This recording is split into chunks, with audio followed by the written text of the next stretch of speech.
Welcome to Amplify with Jess Ekstrom, a show designed to help women get out of their head and into their zone of influence. Happy Monday, everyone. Here's some food for thought to start your week. So let me tell you a horror story. One day, I woke up and my mouth literally wouldn't open. Yep, I literally could only open my mouth like half an inch. My jaw was completely locked. And I, of course, was freaking out. For years, I had suffered from like clicking in my jaw or, just all around pain in my jaw. And I tried night guards. I tried all these different things. And of course, I would go to a doctor and they'd be like, well, you are stressed and you need to relax. I'm like, well, thanks, doc. Appreciate it. How do I do that? And what I learned was like, years of not listening to cues in my body finally manifested to where I couldn't open my mouth, which is very metaphorical because my job and career is speaking. And even when you look at like pictures years ago, my masseters, which are like, the muscles where your jaw are, were just completely inflamed, completely swollen. Like my face looks completely different from when I had these TMJ problems.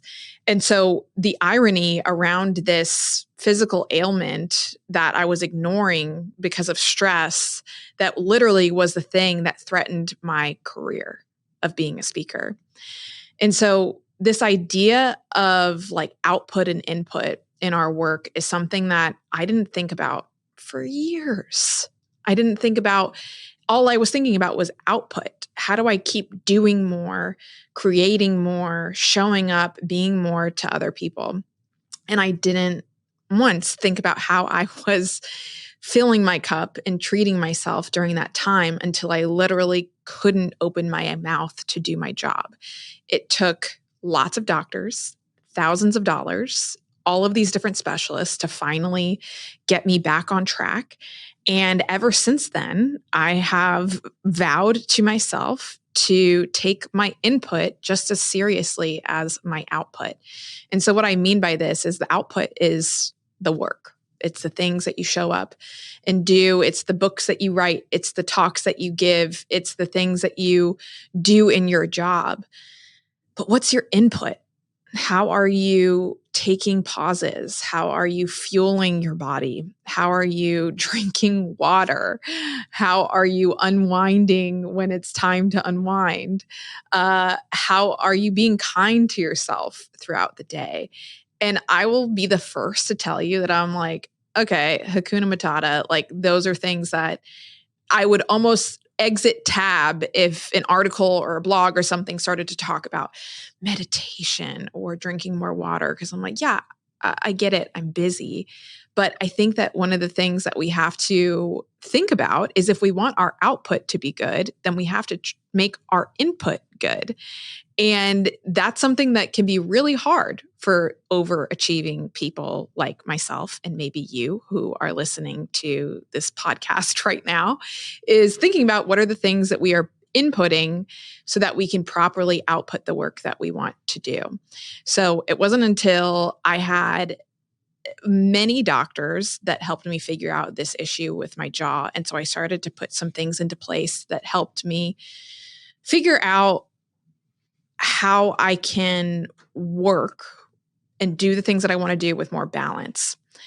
Because I think the false narrative that I had in my head was that it was going to be an either or. I was like, I want to be an ambitious person. I want to be the kind of person that writes books, that gives talks, that does all these things. But I also want to be the person that doesn't have, jaw issues or get stress-induced shingles, which I'll talk about in Wednesday's episode.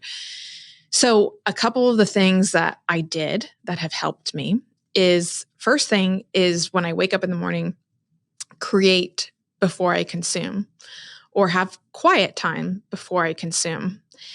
Our habit is, okay, we set the alarm on our phone and the alarm goes off. We switch off the alarm and boom, open up the quickest app, Instagram, TikTok, whatever it is. So all of a sudden the real estate in our mind goes to someone else before it goes to ourselves. And so either writing in the morning, even if it's just for a couple minutes, or just not having someone else's words in my brain before my own. And then the other thing that I do throughout the day, this is actually something that I learned years ago, and I never did it.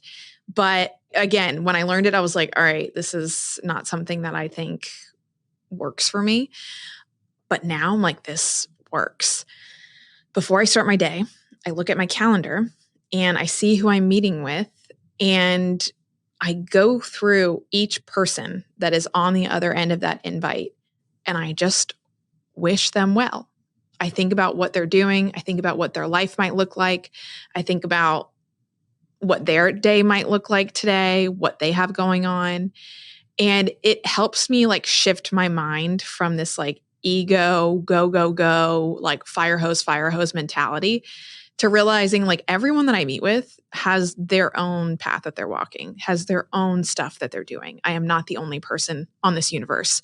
And so that helps me take my ego out of the equation and helps me be a little bit kinder to myself and to other people throughout the day. The third thing that I'll tell you, the last thing, and you're probably going to be like, Jess, you're crazy. I'm not doing this. But this actually happened from maternity leave, is I took email off my phone. I know it's a big move, and you're probably like, no, I can't do that. But you can, because you don't have to work around the clock and you don't need to be responding to emails at 9 p.m. in your bed. I just outed myself for my bedtime, but responding to emails around the clock is constantly making you feel on, constantly heightening your cortisol levels, your nervous system. And also it just continues to fuel this unrealistic expectation that we are always available to whoever needs us. So I took email off my phone, and email is now only allowed on my desktop. And that has been a huge game changer in my mental and physical well-being. So remember, look at your input just as much as you look at your output, and fuel yourself before you can fuel other people. Thanks for listening to Amplify. If you are a fan of the show us some podcast love by giving us a rating and review. And give us a follow at Mic Drop Workshop and at Jess Ekstrom. Coming up on Amplify. Being in the hospital, right, as a college student with a $7,000 bill that I could not afford, that was the biggest red flag for me, that Lornika, if you don't slow down, if you don't start implementing boundaries and unlearning that you don't have to save everybody at the expense of your well-being, you're going to die a premature death. This episode was edited and produced by Earfluence, and I'm Jess Ekstrom, your host. Remember that you deserve the biggest stage, so let's find out how to get you there. I'll see you again soon.